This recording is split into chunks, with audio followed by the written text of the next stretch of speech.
నమస్కారం. ఘంటారావానికి స్వాగతం. ముందుగా ప్రధాన అంశాలు. నాగార్జున సాగర్ స్పిల్వేపై దృష్టి పెట్టాలన్న నిపుణులు. మరమ్మతులకు ఇదే అనువైన సమయమని సర్కార్కు సూచన.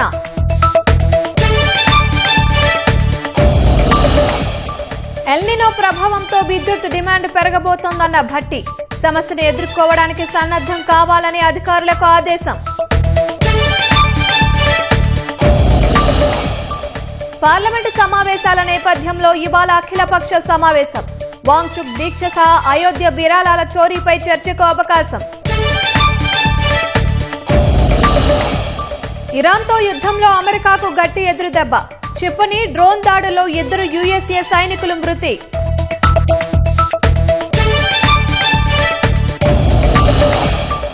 వైభవంగా గోల్కొండ శ్రీ జగదాంబిక అమ్మవారి బోనాలు. తల్లి దర్శనం కోసం పెద్ద సంఖ్యలో తరలి వస్తున్న భక్తులు.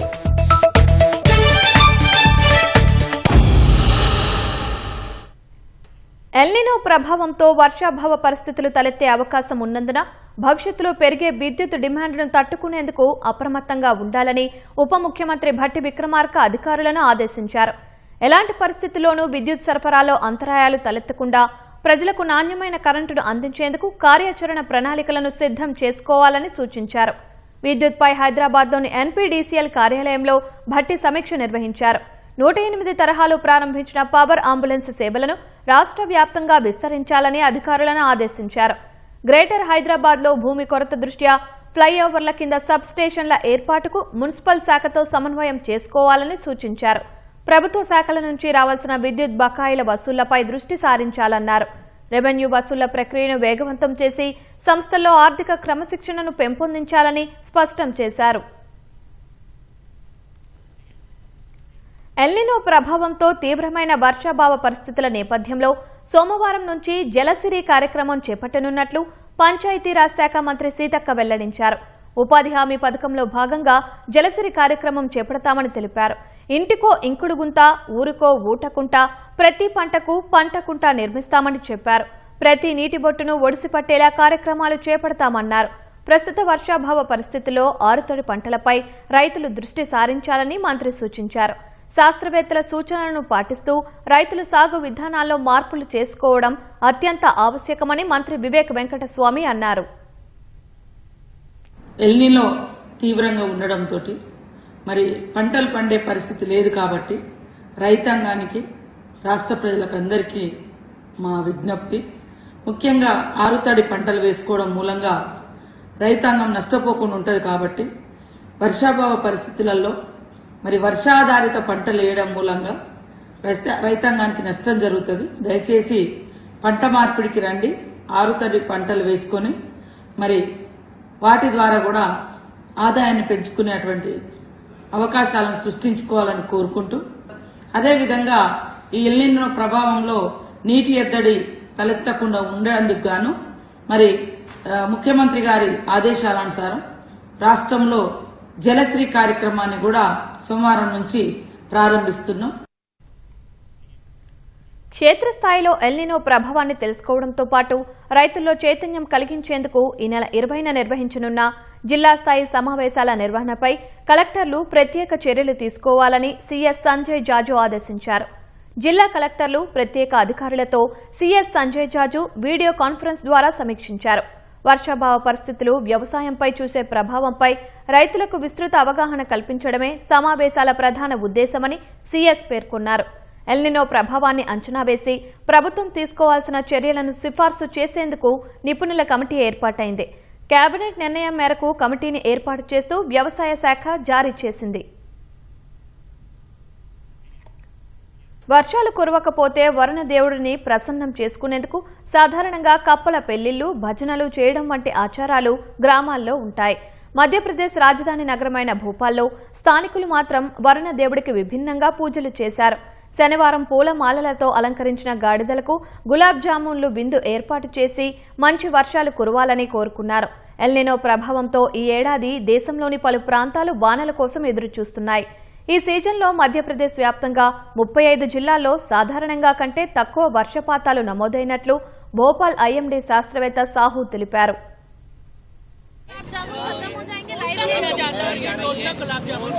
देखिए मालवा, निमाड़, खंडवा, बुरहानपुर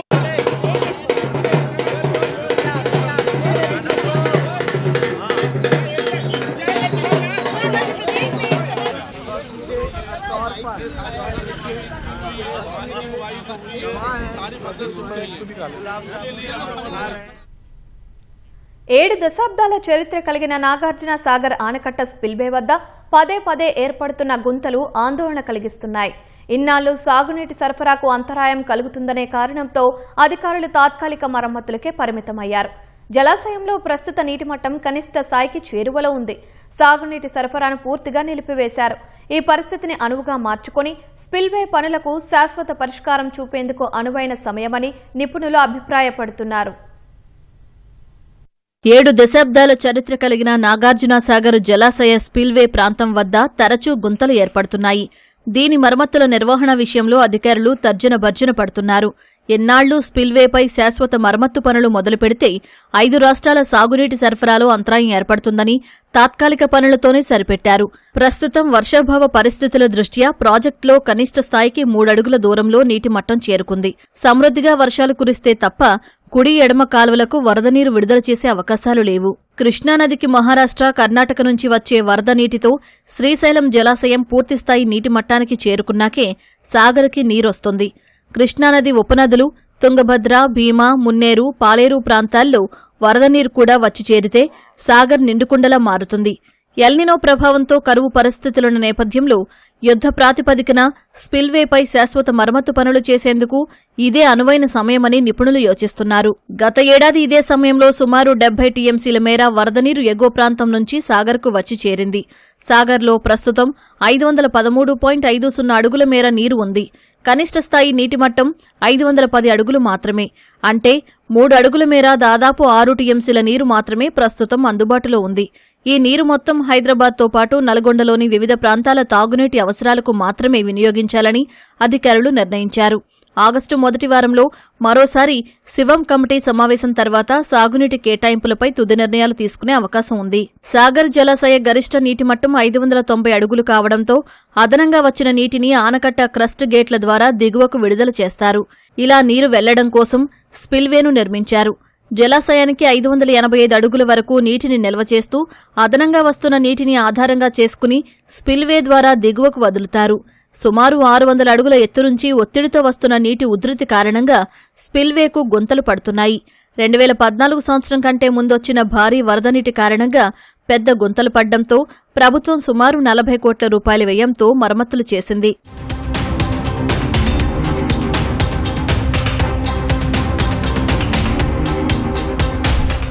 కొంతకాలం స్పిల్వే బాగానే ఉన్నా జలాశయానికి అధికంగా వచ్చిన వరద నీరు కారణంగా మళ్లీ 6 మీటర్ల లోతు వరకు గుంతలు ఏర్పడ్డాయి. దీంతో 2023-24 సంవత్సరంలో సుమారు 19 కోట్ల రూపాయల వ్యయంతో మరమ్మతులు చేశారు. అయితే 2024 సంవత్సరంలో జలాశయానికి వరద నీరు గరిష్ట స్థాయికి చేరుకోవడంతో పాత కథే పునరావృతమైంది. ఇలాగే వదిలేస్తే మళ్లీ వరద నీరు అధికమై స్పిల్వే గుంతలు ఊడి కింద పడిపోయే ప్రమాదం ఉందని నీటిపారుదల శాఖ అధికారులు గుర్తించారు. స్పిల్వేపై మరమ్మతులు చేపట్టేందుకు ఈ వర్షాభావ పరిస్థితులను వినియోగించుకోవాలని ఆయకట్టు రైతులు డిమాండ్ చేస్తున్నారు. అధికారులు మాత్రం ప్రభుత్వం నుంచి ఎలాంటి అనుమతులు, నిధులు రాలేదనే సమాధానం చెబుతున్నారు. గోల్కొండలో జగదాంబిక అమ్మవారి బోనాలు ఘనంగా జరుగుతున్నాయి. తాజా సమాచారం మా ప్రతినిధి అనుష ప్రత్యక్ష ప్రసారం ద్వారా అందిస్తారు.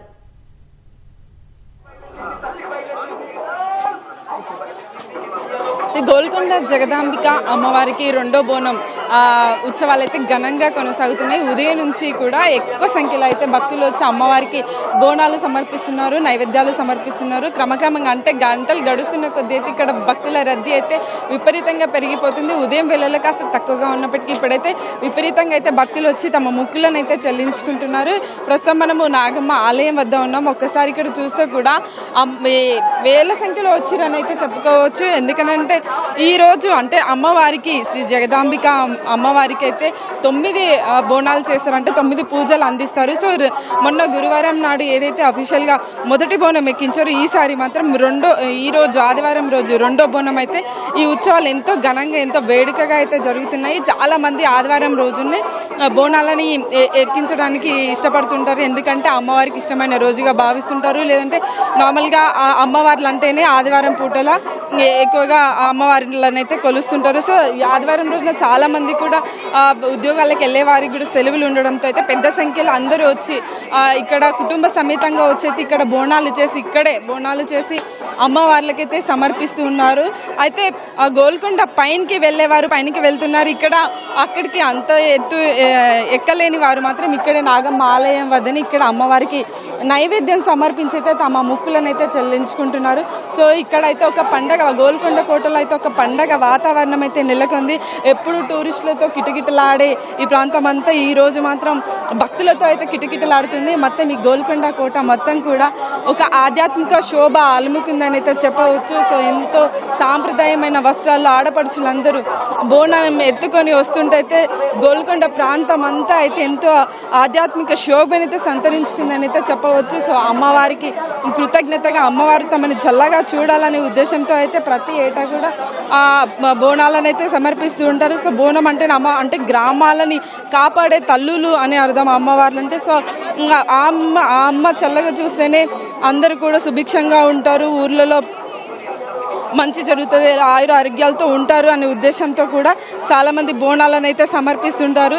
సో ప్రతి ఏటా కూడా. సో ఇక్కడ హైదరాబాద్ మహానగరంలో అయితే ఆషాఢ మాసంలో చాలా వైభవంగా జరిగే బోనాలు, గోల్కొండ బోనాలు నెల రోజుల పాటు అయితే ఎంతో వైభవంగా అయితే జరుగుతాయి. ప్రతి ఆదివారం ప్రతి గురువారం కూడా ఈ అమ్మవారికి, ఈ గోల్కొండ జగదాంబిక అమ్మవారికి అయితే బోనాలను అయితే సమర్పిస్తుంటారు. ఇక్కడ ఈ గోల్కొండ కోటలో అయితే 2 అమ్మవార్లు ఉంటారు. సో జగదాంబిక అమ్మవారు ఒకరైతే, అలాగే మహంకాళి అమ్మవారు. సో 2 అమ్మవార్లు కూడా స్వయంభూలుగా ఇక్కడ వెలిసారని అంటారు. అందుకని భక్తుల కొంగు బంగారంగా కూడా అమ్మవార్లను అయితే కొలుస్తుంటారు. సో పురాతన కాలం నుంచి అంటే కాకతీయుల కాలం నుంచి కూడా ఈ అమ్మవార్లను కొలుస్తుండేవారు, గ్రామ దేవతలుగా పిలిచేవారు. అందుకని అప్పటి నుంచి కూడా బోనాలను ఇక్కడ తీసేవాళ్ళని అయితే చరిత్ర చెప్తుంది. సో అప్పటి నుంచి కూడా ఇప్పటి వరకు ఈ గోల్కొండ కోటలో ఈ బోనాల వైభవం అనేది ఏ మాత్రం అయితే తగ్గలేదు. రోజు అంటే ప్రతి ఏటా కూడా పెరుగుతూనే పోతుంది. సో ఈసారి కూడా గోల్కొండ కోటలో అయితే బోనాల ఉత్సవాలు అయితే వైభవంగా అయితే కొనసాగుతున్నాయి, ఎంతో ఘనంగా ప్రారంభమయ్యాయి.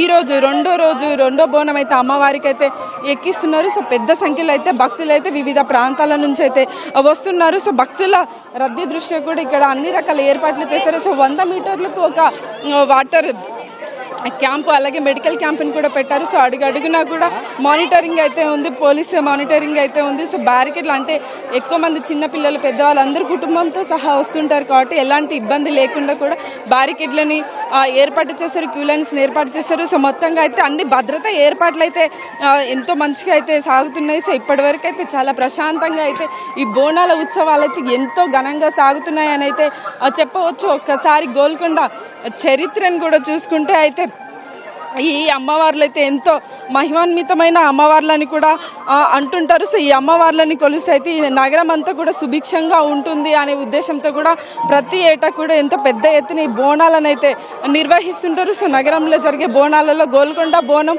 ప్రధానమైనది, తర్వాత సికింద్రాబాద్, తర్వాత లాల్ దర్వాజా బోనాలు అయితే ఎంతో వైభవంగా అయితే కొనసాగుతూ ఉంటాయి. సో నగర ప్రజలందరూ అంటే ప్రతి దినము ఏదో ఒక పనితో నిమగ్నమై ఉన్న ప్రజలందరూ కూడా ఈ బోనాల సమయంలో అయితే సమయం కేటాయించి అమ్మవార్లకి బోనం చేసి అమ్మవార్లకైతే నైవేద్యాన్ని సమర్పించుకుంటూ ఉంటారు. సో ఎప్పుడు బిజీగా ఉండే నగరం కూడా ఇప్పుడు మాత్రం ఈ బోనాల రాకతో అయితే ఒక ఆధ్యాత్మిక శోభను సంతరించుకొని ఒక ఆధ్యాత్మిక వైభవం అయితే ఈ నగర వీధుల్లో అయితే మనకు కనిపిస్తూ ఉంటుందని అయితే చెప్పవచ్చు. సో మొత్తంగా ఇక్కడ చూసుకుంటే గోల్కొండ కోటలో అయితే రెండో బోనం రెండో పూజ అయితే అమ్మవారికి ఎంతో ఘనంగా అయితే జరుగుతుంది. సో ఇప్పటికే భక్తులు పెద్ద ఎత్తున వచ్చారు. సో మధ్యాహ్నం వరకు కూడా ఈ రద్దీ ఇంకా ఎక్కువగా ఉంటుంది. సో సాయంత్రం వరకు కూడా ఇక్కడ బోనాలు అనేవి జరుగుతాయని అయితే ఇక్కడ ఉన్న వాళ్ళైతే చెప్తున్నారు. సో మొత్తంగా అయితే గోల్కొండ పరిసర ప్రాంతాలన్నీ కూడా ఒక ఆధ్యాత్మిక శోభనైతే అలుముకున్నాయి. ఓటు స్టూడియో.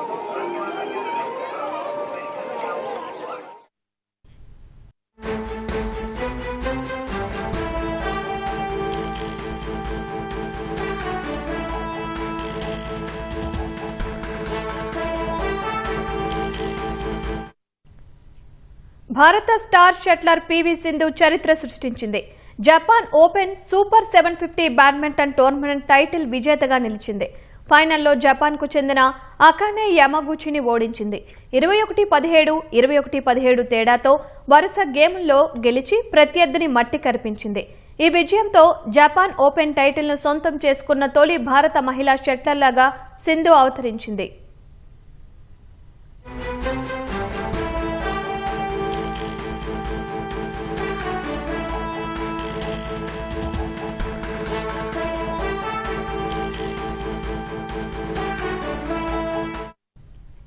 భారత స్టార్ షట్లర్ పివి సింధు చరిత్ర సృష్టించింది. Japan Open super 750 badminton tournament title విజేతగా నిలిచింది. ఫైనల్లో జపాన్కు చెందిన అకానే యమగుచిని ఓడించింది. 21-17, 21-17 తేడాతో వరుస గేముల్లో గెలిచి ప్రత్యర్థిని మట్టి కరిపించింది. ఈ విజయంతో జపాన్ ఓపెన్ టైటిల్ను సొంతం చేసుకున్న తొలి భారత మహిళా షట్లర్గా సింధు అవతరించింది.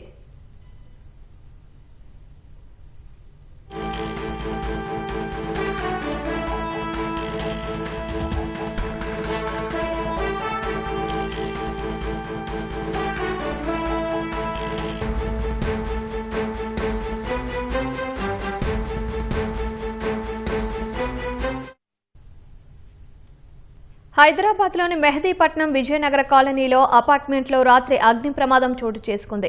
స్థానికులు ఇచ్చిన సమాచారం మేరకు ఫైర్ సిబ్బంది చేరుకుని మంటలను అదుపు చేశారు.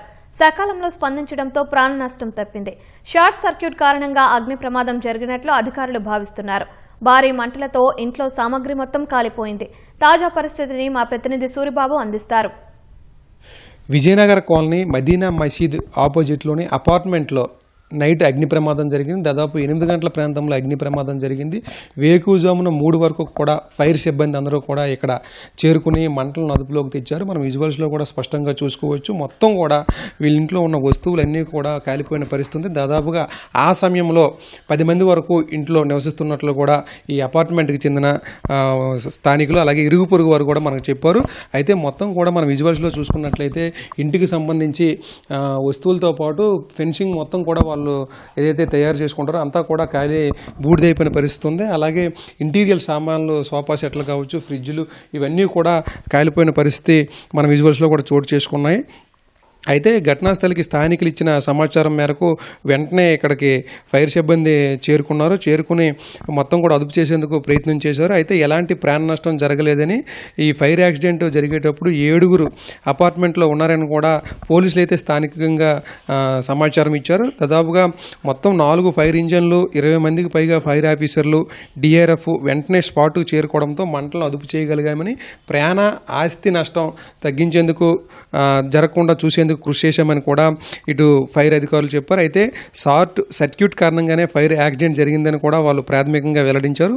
అయితే అపార్ట్మెంట్లలో ఫైర్ యాక్సిడెంట్స్ జరుగుతూ ఉంటాయని కూడా వెల్లడించారు. అనుకోకుండా ఈ ప్రమాదాలు జరుగుతున్న సమయంలో జాగ్రత్తలు తీసుకోవాలని, అగ్ని ప్రమాదాలు జరిగేటప్పుడు ఎలాంటి జాగ్రత్తలు తీసుకోవాలో జనాల్లో అవగాహన కలిగించేందుకు ఇప్పటికే ఫైర్ డిపార్ట్మెంట్ కృషి చేస్తుందని కూడా ఫైర్ అధికారి అయితే వెంకన్న స్పష్టం చేశారు. జీవనగర్ కాలనీలో జరిగిన ఈ అగ్ని ప్రమాదానికి సంబంధించి పోలీసులు వెంటనే ఫైర్ సిబ్బంది చేరుకోవడంతో అగ్ని ప్రమాదం నివారించడానికి కృషి చేశారు. అలాగే ప్రాణ ఆస్తి నష్టం కూడా తగ్గించేందుకు కూడా వాళ్ళు ప్రయత్నం చేశారు. అయితే ఇందులో ఉన్నటువంటి కుటుంబ సభ్యులందరూ కూడా వాళ్ళ కూతురు ఎవరైతే ఉంటారో వాళ్ళ దగ్గరికి వెళ్ళిపోయిన పరిస్థితి ఉంది. అయితే ఇక్కడ మొత్తం కాలిపోవడంతో వస్తువులన్నీ కూడా చిందరవాదంగా ఉన్నాయి. మొత్తం ఎందుకు పనికిరాని పరిస్థితి అయితే ఏర్పడింది. వీడియో జర్నలిస్ట్ సూర్యతో కలిపి సూరిబాబు, ఈటీవీ న్యూస్, హైదరాబాద్. ధన్యవాదాలు సూరిబాబు. మరిన్ని రాష్ట్ర వార్తలు సంక్షిప్తంగా ఇప్పుడు చూద్దాం. సికింద్రాబాద్ కంటోన్మెంట్ నియోజకవర్గంలో నూతన పవర్ బోర్వెల్ నిర్మాణ పనులకు ఎమ్మెల్యే శ్రీ గణేష్ శంకుస్థాపన చేశారు. ప్రజలకు తాగునీటి సమస్య లేకుండా చేస్తామని హామీ ఇచ్చారు. భద్రాద్రి కొత్తగూడెం జిల్లాలో అశ్వారావుపేట, దమ్మపేట మండలాల్లో అభివృద్ధి పనులను ఎంపీ రఘురామరెడ్డి ప్రారంభించారు. గ్రామాల అభివృద్ధే కాంగ్రెస్ లక్ష్యమని వివరించారు. పెద్దపల్లి జిల్లాలోని 6 మండలాల్లో ప్రభుత్వ బడుల పునరుద్ధరణకు ప్రభుత్వ విప్ విజయ రమణారావు శంకుస్థాపన చేశారు. విద్యా ప్రమాణాల పెంపు కోసం ప్రభుత్వం ప్రత్యేక శ్రద్ధ వహించిందని తెలిపారు. ఎన్నికల హామీలు అమలు చేయకుండా కాంగ్రెస్ ప్రభుత్వం ప్రజలను మోసం చేస్తోందని బీఆర్ఎస్ మాజీ ఎమ్మెల్యే సండ్ర వెంకట వీరయ్య విమర్శించారు. ఖమ్మంలో పార్టీ కార్యకర్తల సమావేశంలో ఆయన పాల్గొన్నారు. శాంతి భద్రతల పరిరక్షణకు ప్రజలు సహకరించాలని సూర్యాపేట డీఎస్పీ ప్రసన్న కుమార్ సూచించారు. అరవపల్లి పోలీస్ స్టేషన్లో వార్షిక తనిఖీలో భాగంగా దసరాలను పరిశీలించారు. ఆదిలాబాద్ జిల్లాలో పోలీసుల కోసం ప్రత్యేక వైద్య శిబిరాన్ని ఎస్పీ అఖిల్ మహాజన్ ఏర్పాటు చేయించారు. సిబ్బంది వారి కుటుంబ సభ్యులకు వైద్య పరీక్షలు నిర్వహించారు. సంగారెడ్డి జిల్లా జహీరాబాద్ ఆర్టీసీ డిపోలో కార్మిక సంఘం గుర్తింపు ఎన్నికల ప్రచారం ప్రారంభించారు. టీజేఎంయూ విజయంతోనే ఆర్టీసీ కార్మికుల సమస్యల పరిష్కారం సాధ్యమని నాయకులు తెలిపారు. నాగర్ కర్నూల్ బిజినపల్లి పోలీసులు భారీ బైక్ చోరీ ముఠాను పోలీసులు ఛేదించారు. నిందితుల నుంచి 52 చోరీ మోటార్ సైకిళ్లను పోలీసులు స్వాధీనం చేసుకున్నారు. పెద్దపల్లి జిల్లా రామగుండం ఏరియాలో దొంగతనాలకు పాల్పడుతున్న 9 మందిని పోలీసులు అరెస్టు చేశారు. వారి నుంచి బంగారం, నగదు స్వాధీనం చేసుకున్నారు. సంగారెడ్డి జిల్లా జరాసంఘం కేతకి సంగమేశ్వరాలయంలో నాగుపాము ప్రత్యక్షమైంది. ఆలయం ప్రాంగణంలో నాగుపాము ప్రదక్షిణ చేస్తున్నట్లు తిరిగింది. నాగర్ కర్నూలు జిల్లా కల్వకుర్తిలో ఇటీవల మృతి చెందిన శిరీష తల్లిదండ్రులు రాస్తారోకో నిర్వహించారు. తమ కూతుర్ని, 2 పిల్లల్ని శిరీష అత్తమామలే చంపారని ఆరోపించారు. కరీంనగర్ జిల్లా రామడుగు మండలం కొరటపల్లిలో కారుతో బైక్ ను ఢీకొట్టగా ఓ వ్యక్తి మృతి చెందాడు. మృతికి కారణమైన సర్పంచ్ భర్త కరీంనగర్ ఆసుపత్రికి వెళ్లగా మృతుడి బంధువులు అడ్డుకున్నారు.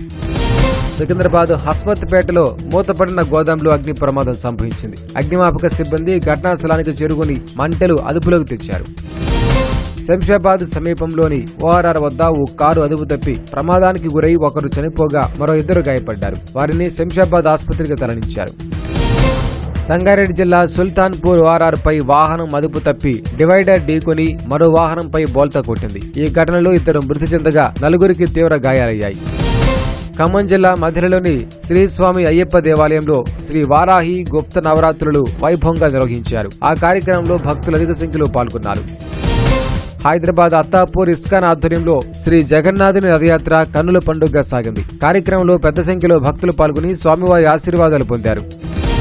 వరంగల్ జిల్లా రామవరం శివార్లో అడవి పందిని వేటాడేందుకు యత్నిస్తున్న 8 మందిని పోలీసులు పట్టుకున్నారు. వారి నుంచి వేట సామగ్రితో పాటు 3 మోటారు బైకులను స్వాధీనం చేసుకున్నారు. శంషాబాద్ బహదూర్గూడలో 650 ఎకరాలకు ఫెన్సింగ్ వేసే ప్రక్రియ కొనసాగుతోంది. రైతుల దీక్ష శిబిరాన్ని హైడ్రా సిబ్బంది తొలగించారు. మరింత సమాచారం మా ప్రతినిధి రమేష్ ప్రత్యక్ష ప్రసారం ద్వారా అందిస్తారు. సంగారెడ్డి జిల్లా శంషాబాద్ బౌదర్గూడ సమీపంలో కూడా దాదాపు 650 ఎకరాలకు సంబంధించి కూడా మెట్రో ట్రైన్ కోసం అని చెప్పి బుల్లెట్ ట్రైన్ సంబంధించి అయితే ప్రభుత్వం భూమిని ఆధీనంలో తీసుకోవడానికి కూడా నిన్నటి నుంచి కూడా కొనసాగుతూ జరిగింది. అయితే ఈ ప్రాంతంలో కూడా ఉద్రిక్త వాతావరణ పరిస్థితి అయితే నెలకొనడం జరిగింది. అయితే రైతులైతే తమకు ఇవ్వాల్సిన నష్టపరిహారం ఇచ్చి లేదనుకో తమ భూమి ఎక్కడైతే కోల్పోవడం జరిగింది అంతే భూమి వేరే ప్రాంతంలో కూడా ఇవ్వాలని చెప్పి కూడా రైతులు అయితే డిమాండ్ చేయడం జరిగింది. ప్రస్తుతం బౌదర్గూడలోని ఒక తాండా వద్ద ఉన్నామో తాండా సమీపంలో కూడా గ్రామస్తులు ఇంకా ఆందోళన లక్ష్మీ తాండాకు సంబంధించిన గ్రామస్తులు అయితే ఇంకా ఆందోళన కొనసాగిస్తున్నారు. మరొక పక్క ఈ సమీపంలో కూడా పోలీసులు పరహారకు సంబంధించి కూడా భారీగా మోహరించడం జరిగింది. ఎవరిని కూడా లోపలికి వేరే బయట వ్యక్తులు రానియకుండా కూడా పోలీసులు అయితే ఎక్కడికక్కడ కూడా చెక్ పోస్టులను ఏర్పాటు చేయడం, తర్వాత బారిగేట్లు ఏర్పాటు చేసి కూడా ఎవరిని కూడా లోపలికి రానించిన పరిస్థితి అయితే ఉంది. ప్రస్తుతం ఇక్కడ గ్రామస్తులు ఉన్నారు, వారితో మాట్లాడించే ప్రయత్నం చేద్దాం. ఇవి ప్రధానంగా అంటే ఇప్పటికే ప్రభుత్వం సంబంధించి కూడా కొంతవరకు ఫెన్సింగ్ అయితే ఇవ్వడం జరిగింది. మీ ప్రధానమైన డిమాండ్ ఏంటి? ప్రభుత్వం ఎలాంటి న్యాయం చేస్తే మీకు న్యాయం జరుగుతుంది? మా సాగు చేస్తున్న పొలం మీద మా ఆధారం ఇదే. మేము పొద్దున్న లేస్తే పూలు తెంపుకుంటాము, కూరగాయలు వేస్తాము. పొద్దున్న లేస్తే మాకు ఆధారం ఇదే, మాకు వేరే ఆధారం లేదు. మాకు ఎంఆర్ఓ కానీ కలెక్టర్ 2-3 సార్లు కలిసినాం, పోయినా ఏ ఆధారం కరెక్ట్ చెప్పలే, ఏది కూడా మాకు కరెక్ట్ చెప్పలే. మాకున్న ఆధారం పొలాలన్నీ ఇవే. అయితే మా డిమాండ్ ఏంటంటే సడన్గా మాతో ఏ ఇన్ఫర్మేషన్ ఇవ్వకుండా, మాకు ఏది చెప్పకుండా, మాకేది ఏది నోటీస్ ఏది లేకుండా మాకు స్టే ఆర్డర్ ఉంది కోర్టు నుంచి. ఆ స్టే ఆర్డర్ కూడా దృష్టిలో పెట్టుకొని ఏది అడగకుండా చేయకుండా ఉగ్రవాదుల్లాగా సడన్గా అటాక్ చేసి భయకాంతంలోకి గురి చేసిరు. అంతా తండ మొత్తం చుట్టుముట్టు పించింగ్ వేసిరు, కరెంట్ బంద్ చేసిరు, అన్ని విధాలుగా నీళ్ళు లేవు, పిల్లలు చిన్న పిల్లలు అంతా ఏడుపులు వాళ్ళు అంతా భయకాంతంగా చేసినాం. మేమైనా ఉగ్రవాదులమా సార్? మేమేమైనా ఉగ్రవాదులమా? మా లేడీస్లను తీసుకొని ఎక్కడెక్కడో జైళ్ళలో అక్కడెక్కడ పెట్టి భయకాంతంగా ఎవరిది వాళ్ళు విడిదిస్తారు. మా డిమాండ్ ఒకటే, మేమేం పొలం ఏమైనా అన్నలే. మా డిమాండ్ మీరు అడగాలి. మేము రైతులము, మేము ఉగ్రవాదులమా సార్? మేము రైతులము, మాకు ఇంత ఏమైనా ఉంటే అడగాలి. మాకు ఇగో ఇంత లేదు ఇంత. మా డిమాండ్ ఏంటంటే ఇప్పటిదాకా ఎమ్మెల్యే మాకు సంప్రదించలే, కలెక్టర్ ఫోన్ ఎత్తలేడు, ఎవరు ఏం చెప్తే రెస్పాన్స్ లేదు. పోలీసులను పెట్టి చుట్టుముట్టు మాకు భయ ప్రాంతంలో చేస్తారు. మాకు 1000 నుంచి 1200 గజాలు ఇవ్వాలి, 20-30 లక్షలు పరిహారం ఇవ్వాలి మాకు. అయితేనే మాకు ఆధారం. పొద్దున్న లేస్తే పూలు తెంపుకుంటాము, వచ్చిన ఆధారం మీదనే బతున్నాం మేము. మాకున్న ఆధారం అదే. నిన్న ప్రభుత్వ అధికారులకు సంబంధించి కూడా మీరు ఇక్కడ శిబిరం ఏర్పాటు చేసినప్పుడు ఇక్కడికి రావడం, తర్వాత మాట్లాడడం జరిగింది. ఏమన్నా మాట్లాడారా దీనికి సంబంధించి? ఎవ్వరు అధికారులు ఫోన్ లిఫ్ట్ చేస్తలేరు, ఎవ్వరు రాలేరు. హైదరాబాద్ వచ్చిర్రు, సడన్ గానే అటాక్ చేసిర్రు. ఎవరు నిద్రలకించి లేచి చూసే లోకల చుట్టుముట్టు బండ్లు. 3,000 నుంచి 4,000 మంది పోలీసులు. మేము ఉగ్రవాదులమా సార్? 3,000 నుంచి 4,000 మంది పోలీసులు. అంత పెట్టాల్సిన అవసరం ఏముంది సార్? వర్కింగ్ డే దాంట్లో పెట్టు, కోర్టు హాలిడేస్ చూసుకొని పట్టుకొని మీరు అడవులే పెట్టుకుంటే ఎవరు రైతులు ఎక్కడ వెళ్ళాలి, ఏం చేయాలి, వాళ్ళ పరిస్థితి ఏంది? చిన్న చిన్న పిల్లలు ఉన్నారు, చదువుకోవాలని స్కూల్ పోనీయలేదు, ఎక్కడ పోనీయలేదు వాళ్ళకు. ఏంది అన్యాయంగా జరగకపోతే ఏంది ఇది కరెక్టా? ఇది కేసీఆర్ గారు ప్రభుత్వం ఉన్నప్పుడు ఇంతగానం బాధ పెట్టలే ఎవరిని. ప్రతిపక్షం వాళ్ళు ప్రతి ఒక్కరు సహకరించాలి. ఇటు ఇక్కడున్న తాండకు సంబంధించిన గ్రామస్తులు అయితే ఆందోళన అయితే వ్యక్తం చేస్తున్నారు. ఇటు నాయకులకు సంబంధించి ఇటు అధికారులు కూడా ఎవరు కూడా స్పందించలేదు. మాకు కావాల్సిన డిమాండ్ మాకు ఖచ్చితంగా నెరవేర్చేందుకు కూడా మేమైతే భూములు ఇచ్చే ప్రసక్తి లేదని చెప్పి కూడా రైతులు అయితే ఆందోళన అయితే వ్యక్తం చేస్తున్న పరిస్థితి అయితే ఉంది. Vote studio.